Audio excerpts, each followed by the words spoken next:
Bonjour Waldorado, bienvenue chez HomeBest, je m'appelle Soline. Ça, c'est la voix de Soline, une application domotique créée pour faciliter la vie des personnes à mobilité réduite. Ce n'est pas dans un garage, mais bien dans une cave que la start-up HomeBased grandit.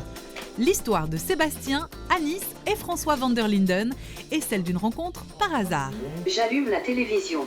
L'aventure a commencé avec la rencontre avec François, donc mon associé, qui a installé la domotique dans ma propre maison suite à une grosse rénovation. Et en fait, le côté technique et développement des nouvelles choses avec l'IoT m'intéressait fort.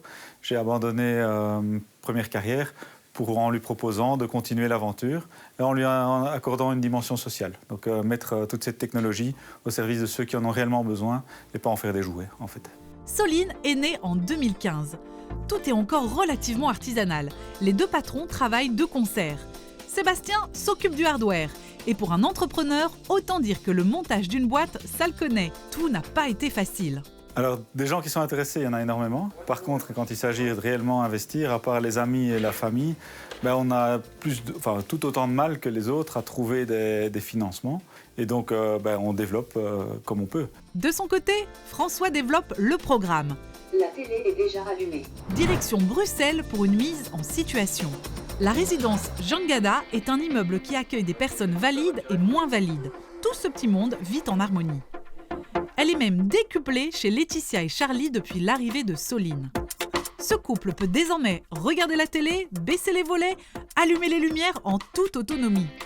Coucou Soline, je voudrais regarder RTL. Plus fort. Je monte le son. Ça fait de faire beaucoup plus de choses toute seule, sans avoir besoin de quelqu'un en fait. Descends le volet du salon. Je ferme le volet du salon complètement. Et ça facilite quand même beaucoup de choses. Soline en est à sa deuxième version. Elle interagit de 11 manières différentes. La voix, les tablettes, les boutons poussoirs ou encore les yeux permettent de la solliciter.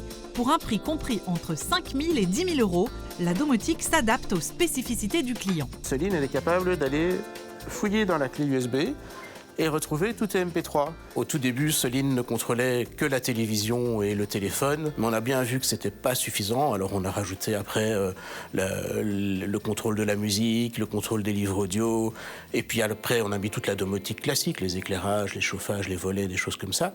Et puis finalement, aujourd'hui on en est à surfer sur Internet à la voix entièrement, ce qui est une petite prouesse, je pense. Il n'y a pas énormément de systèmes qui permettent de faire ça.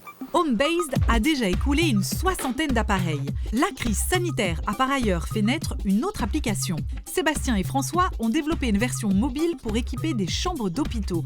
De quoi diminuer un peu la charge de travail du personnel soignant. Dans le cadre de la crise sanitaire, le personnel doit s'équiper, consomme du matériel de protection, c'est une perte de temps et tout. Soline, elle est là, elle ne craint pas le virus, elle peut permettre la communication entre la personne soignée et le soignant. Et surtout, tout ce que le patient fait, le personnel ne doit plus courir pour le faire. HomeBased a déjà investi le marché français. La volonté future est de sortir de la cave comme un papillon de sa chrysalide. L'envol n'est peut-être plus très loin pour la société namuroise.